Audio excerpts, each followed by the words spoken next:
வணக்கங்க. வாழ்க வளமுடன். அதாவதுங்க, ஒரு மனிதன் கேது திசையில் பிறக்கிறார். கேது திசையில் பிறக்கிறார். ஒரு 2 வருஷம் இருப்பில் பிறக்கிறாருன்னு வச்சுங்க. அந்த 2 வருஷம் இருப்பில் பிறக்கிறாரு அப்படின்னா பார்த்தீங்கன்னா, அந்த கேது திசையில் பிறக்கிற குழந்தைக்கும் பாதிப்பு, மன வருத்தம், பிரச்சனை வரும்.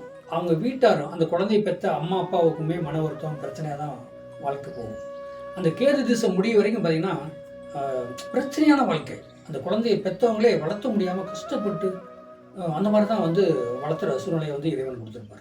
கண்டிப்பாக அந்த கேது திசை.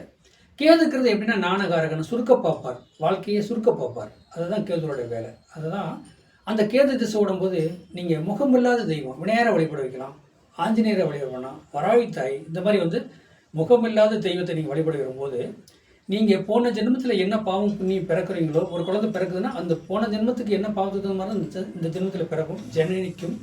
அப்போ கேது திசையில் பிறக்கும்போது எப்படின்னா அந்த கர்மாவை அனுபவிக்க பிறந்திருக்கு. அப்போ 2 வருஷ காலம் பார்த்தீங்கன்னா இருப்பு 2 வருஷம் சிலை இருக்குன்னா அந்த இருப்பு 2 வருஷம் சிலையுமே அந்த கேது அந்த குழந்தை பிறந்தோடனே தாய் தகப்பனும் கஷ்டப்படணும், அந்த குழந்தையும் கஷ்டப்படணும், விரக்தியாக இருக்கணும். கஷ்டப்பட்டு அந்த 2 வருஷம் கடந்து அடுத்து சுக்கர சிலை வரும். சுக்கர திசை எப்படிங்க என்னங்க, அது 20 வருஷம் கொள்ளளவா, அது நீட்டாக கொண்டு போகும். அந்த குழந்தைய வளர்த்து வைக்கும், படிக்க வைக்கும், கல்யாண வயசு வரைக்கும். அது கண்டிப்பாக அந்த சுக்கர பகவான் குணம் நல்லது குணம் கொடுப்பார். அந்த சுக்கரன் எங்கே வேணாலும் இருந்துட்டு போட்டோம், அதை பற்றி பிரச்சனை கிடையாது. அப்போ தாய் தகப்பனுக்கு ஒரு நம்பிக்கை வரும்.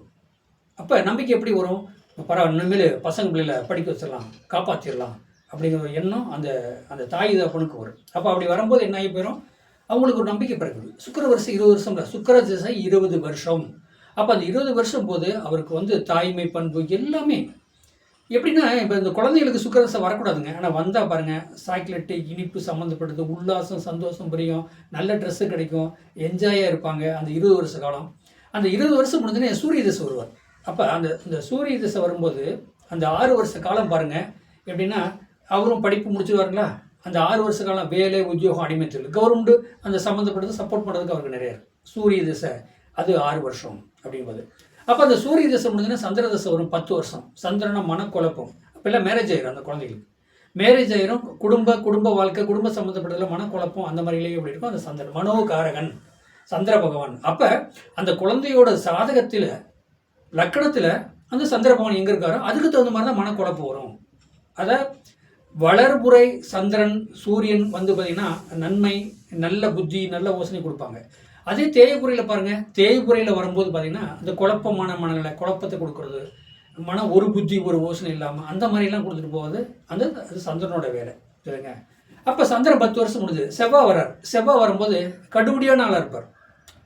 இப்போ பாருங்கள், அந்த செவ்வாய் வரும்போது அந்த மனிதன், அந்த பையனாக இருந்தாலும் பொண்ணாக இருந்தாலும் சரி, நல்லா கற்றுக்குவாங்க. உலகம்னா என்ன, வாழ்க்கைன்னு என்ன, பப்ளிக்லாம் என்ன, மக்கள்கிட்ட எப்படி பழகணும், எப்படி பேசணும், துடுப்புக்க பேசணும். செவ்வாய் வந்துட்டார்லவா, எதுலையுமே ரொம்ப துணிச்சலாக இறங்குவாங்க, துணிச்சலாக செய்வாங்க. ஏன்னா அனுஷ்டாங்களவா. இப்போ கேதுலேருந்து அனுஷ்டிட்டு வராங்க. கேது, சுக்கரன், சூரியன், சந்திரன் இதை அனுஷ்டிட்டு வராங்க. அப்போ அந்த செவ்வாய் வரும்போது நல்ல ஒரு ஆற்றல், திறமை, டேலண்ட்டு செவ்வாயே கொடுப்பார். அதாவது எப்படின்னா திருச்செந்தூர் முருகன், பழனிமலை முருகன், அப்போ அந்த முருகப்பெருமான் செவ்வாய்க்கு அதிதேவதை முருகப்பெருமான். அப்போ அந்த முருகப்பெருமான் அந்த சாதகருக்கு எவ்வியானதை கொடுக்கும். முருகன்னா யார், தெய்வம்னா என்ன, 18 சித்தர்மாரன்னா என்ன அப்படின்னா அப்போ அந்த முருகப்பெருமான் அவர் உணர்த்துவார் மனசில். அடுத்து ராகு திசை வரும்போது, அப்போ ராகு திசை வரும்போது எப்படின்னா அவர் ராகு திசை வரும்போது பார்த்தீங்கன்னா, ராகு திசை எப்படின்னா ராகுக்கு அது தேவை உக்கிரமான காளி, துர்க்கை அந்த மாதிரி சொல்லலாம். அப்போ அந்த ராகு திசை வருது ஒரு மனிதனுக்கு அப்படின்னா தகப்ப சம்மந்தப்படுத்த பிரச்சனை, அப்போ சம்மந்தப்படுத்த பிரச்சனை, ஆண்கள்னால பிரச்சனை வருங்க.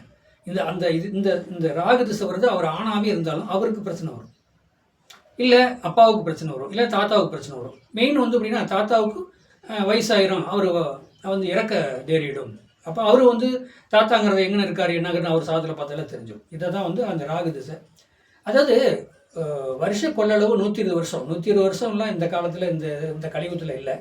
70 வயசு, 65 இந்த மாதிரி 75 இப்படி தான் போயிட்டுருக்கு. அதனால் இந்த திசை எல்லா திசையும் ஒரு மனிதனுக்கு வராது. அப்போ ராகு திசை தான் ஒரு என்ட்ரன்ஸில் நிற்கும். ராகு திசைங்கிறது 18 வருஷம். அந்த 18 வருஷம் போது இவருக்கு என்ன, இவரே 65-70 வயசு வந்துடும். அப்போ தான் அப்பாவுக்கு பாதிக்கும், தாத்தா இருந்திருக்க மாட்டார் இப்படிங்கிற மாதிரிலாம் கணக்கு வரும். இது கோச்சார பலன் தான்.